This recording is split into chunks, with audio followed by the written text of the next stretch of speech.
Memorial Day last weekend, which means it's car show season here in Ohio.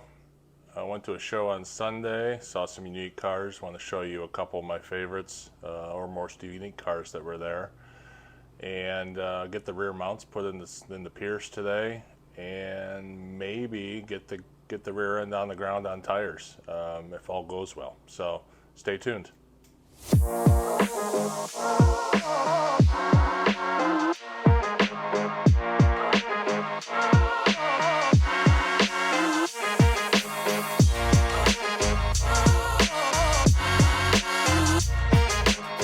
Well, if you know anything about me or watch my first videos, you know that I don't. It's not that I don't like big three cars because I do like new big three cars. I own a Ford truck. I owned a lot of Fords actually, but I really do appreciate a good, unique vehicle. Hence I have a Packard, which is an orphan car. I have a Pierce Arrow, also an orphan car. I like the challenge of working on something that's not parts aren't readily available. You're not going to go to your local swap meet and find parts for a Pierce Arrow. You might find parts for a Packard, but not a lot. Hence, I like when I go to these car shows. I like seeing, some of these challenging cars that people are either keeping on the road or doing work to, because I really appreciate the fact that it takes more ingenuity, takes more engineering to get them to where they're at. So I want to show you a handful of cars that we saw at Rogers Car Show out in Johnstown, Ohio. Nothing in particular other than the fact that they're unique. You don't see them every day. You don't see the type of work these people do to them every day. So I'll try to give you a rundown of a handful of cars that I saw instead of giving you a aerial photo of a bunch of 34 Fords and Mustangs and Thunderbirds and Camaros. I just find it a little more unique to show you some of the stuff you may not see in your hometown. This is a Troy Indy Special, aluminum bodied, coach built cars, full independent suspension, LS, 500 horsepower plus or minus, 6 speed, 2,200 pounds. I'd love to have an open wheel car. I'd like to build an open wheel car. This one's a little wide, but I'd take it. They're about $200,000. Beetle, what's more to say? This one's a diesel with a smokestack out of the hood. It's the only reason I saw it pull in. It sounded ridiculous. I thought that was pretty cool. And then pulling in here is a Toyota Crescenda. This was before Lexus was around. This was the highest end luxury car for Toyota. This is a beautiful Pantera, just amazing. Looked to be pretty much all stock. A couple bright work pieces here or there, but don't see these in this condition. At least I don't. Really, really nice vehicle.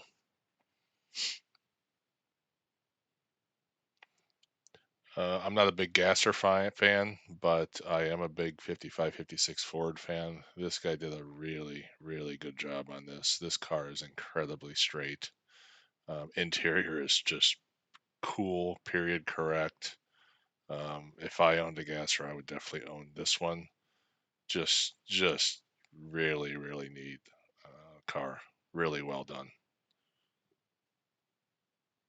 This is an Audi 100 LS. It's Audi 100 is the first car was sold by Audi in the United States. 1.9 liter, 91 horsepower.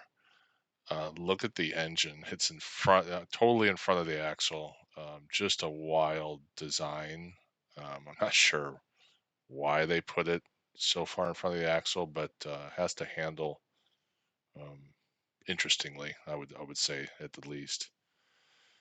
Of course, I have to pull out a Packard, 38 Packard. It's got a small block Chevy, really well done car.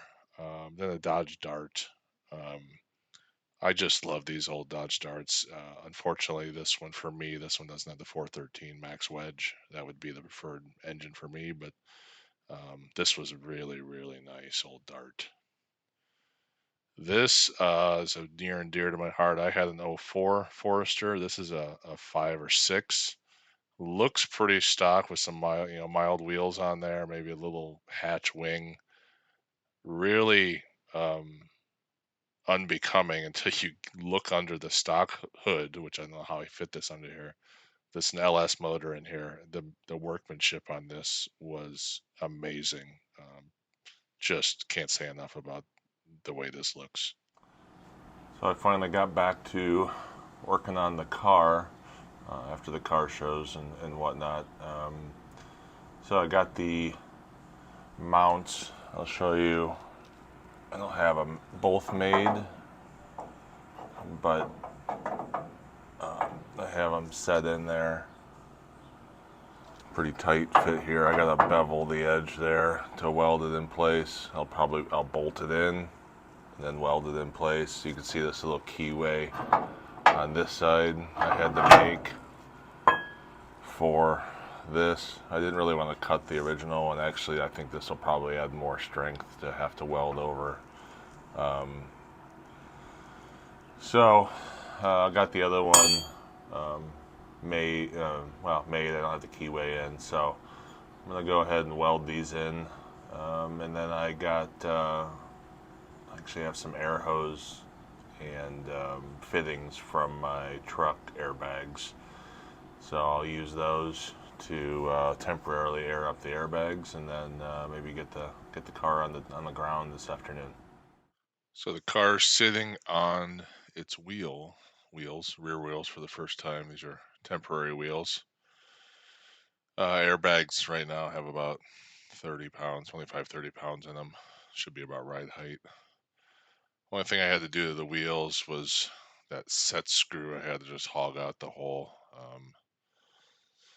So I'm happy with the fact that they were free wheels off of a police interceptor car. So the car will not go. It's not going to lay frame. It'll go 2 or 3 inches lower than it is now. Um, Go maybe a half inch, 3/4 inch higher. I did have an airbag system on my truck for helper bags for trailers, so I was able to um, pillage some of the parts from that I had left over from that, which was thankful I kept them.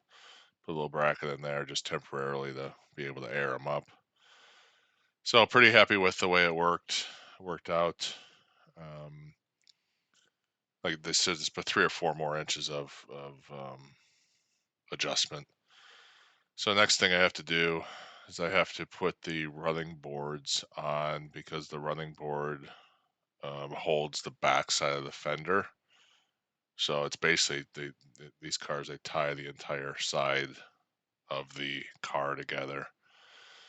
So I have to put support there, and it'll lift the front fender up, do both sides. You can see the left fender fell down when I was screwing around with the car. So that'll be the next phase. So I'll probably just assemble almost the entire front of the car together and get the radiator, make sure it fits and everything is where it needs to be before I take the radiator out and remake the radiator shell for the new radiator. So that's the next phase, and I will probably do both running boards and get it looking better.